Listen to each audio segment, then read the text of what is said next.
महाभारत काल में लोग कर्म, सिद्धांत और पुनर्जन्म में विश्वास रखते थे। उनका मानना था कि प्रत्येक मनुष्य को अपने अच्छे या बुरे कर्म का फल अगले जन्म में भी भोगना पड़ता है। महाभारत काल में लोग यज्ञों पर बल देते थे और विविध प्रकार के यज्ञ कराए जाते थे। राजा लोग यज्ञों के अवसर पर दान देते थे और चक्रवर्ती सम्राट बनने के क्रम में भी यज्ञों का आयोजन किया जाता था। समाज में पितृत्व सत्तात्मक समाज का स्वरूप महत्वपूर्ण था। राजवंश पितृवंशिकता प्रणाली का अनुसरण करते थे। पैतृक संपत्ति पर पुत्रों का अधिकार होता था और पुत्रों की उत्पत्ति को महत्व दिया जाता था क्योंकि उन्हें वंश चलाने वाला माना जाता था। मातृवंशिकता के भी उदाहरण मिलते हैं। उच्च परिवारों में बहुपत्नी प्रथा और बहुपति प्रथा प्रचलन में था। मनुस्मृति के अनुसार माता पिता की मृत्यु के बाद पैतृक संपत्ति का सभी पुत्रों में समान बंटवारा होता था, लेकिन ज्येष्ठ पुत्र को विशेष भाग प्राप्त होता था।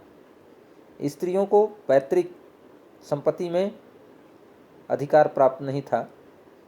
उन्हें केवल विवाह के समय मिले उपहारों पर स्वामित्व होता था, जिसे स्त्री धन के नाम से जाना जाता है। संपत्ति का संतान विरासत के रूप में प्राप्ति करता था। मनुस्मृति में स्त्रियों को पति की अनुमति के बिना पारिवारिक संपत्ति अथवा स्वयं के बहुमूल्य वस्तुओं को इकट्ठा करने से भी रोकने की बात कही गई है। धर्मसूत्रों और धर्मशास्त्रों में एक आदर्श व्यवस्था का उल्लेख मिलता है।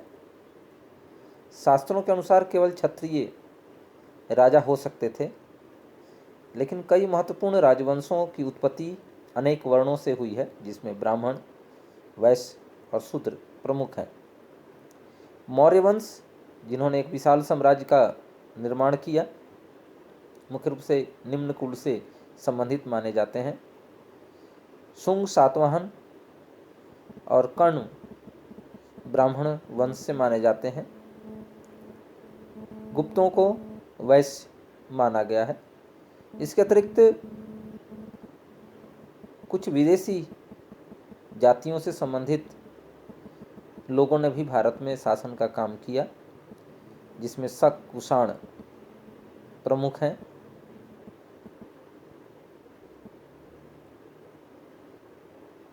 ब्राह्मण लोग शकों को मध्य एशिया से भारत आए और उन्हें मलेच्छ और बर्बर के नाम से भी जाना जाता है। समाज का वर्गीकरण शास्त्रों में प्रयुक्त शब्द जाति के आधार पर ही किया गया है और ब्राह्मणीय सिद्धांत के वर्ण को माना गया है।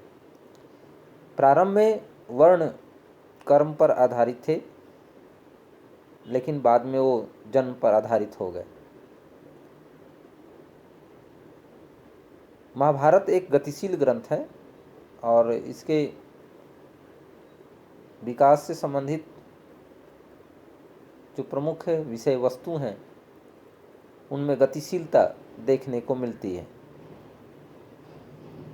यह ग्रंथ विभिन्न सामाजिक समूहों को आपसी संबंधों पर प्रकाश डालता है। इस ग्रंथ में माँ तथा पुत्रों के बीच आपसी संबंधों का भी पता चलता है। इस ग्रंथ में वर्णों और उनके जुड़े व्यवसायों से संबंधित विस्तृत जानकारी प्राप्त होती है। इस प्रकार ये कहा जा सकता है कि महाभारत को इतिहास की श्रेणी में रखा जा सकता है। महाभारत के बारे में इतिहासकारों में एक राय नहीं है, किंतु इनके घटनाक्रम और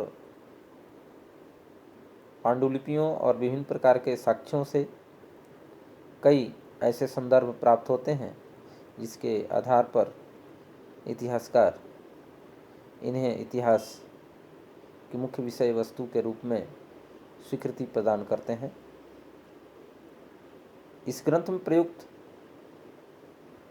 प्रशस्तियाँ काफ़ी बहुलता में प्राप्त हुई हैं, जिसके आधार पर इस काल से संबंधित घटनाक्रमों को इतिहास के परिप्रेक्ष्य में समझा जा सकता है।